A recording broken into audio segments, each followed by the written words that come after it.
قربانی ہم کرتے ہیں کہ جو زندہ ہیں اور اس وقت اپنے امتحان کے مرحلے سے گزر رہے ہیں. ہم اللہ کے حضور میں اپنے سپردگی کا اظہار کرتے ہیں کہ ہماری جان بھی حاضر ہے، اور اگر جان حاضر ہے تو پھر مال، وقت، ہماری صلاحیتیں، ہماری انرجیز، سب کچھ حاضر ہے.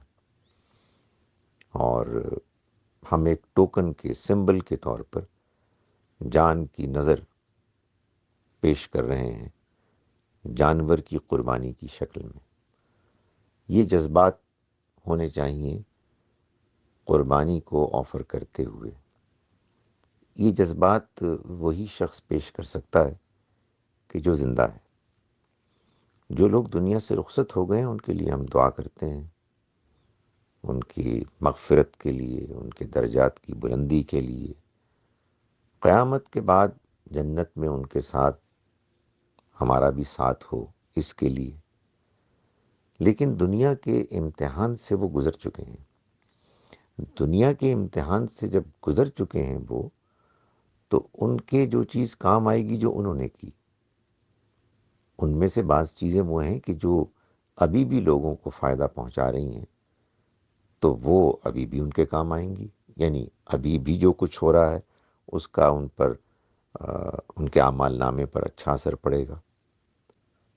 اولاد ہے تو وہ والدین کے لیے یقیناً ایک ذریعہ بنے گی کہ ان کے درجات بلند ہوں، ان کو مغفرت ملے، اس لیے کہ وہ اولاد کی تربیت کرتے ہیں.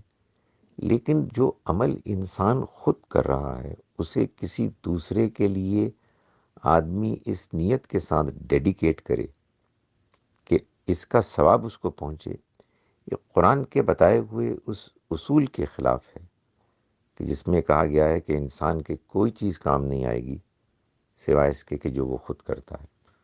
تو آپ یہ ساری نیکیاں کریں، اپنے والدین کو اپنے ذہن میں رکھیں، ان کے لیے دعا کریں. انشاءاللہ اس کا اجر کا ایک حصہ ان کو بھی ملے گا، ایسے کہ آپ کا حصہ اس میں کم نہیں ہوگا.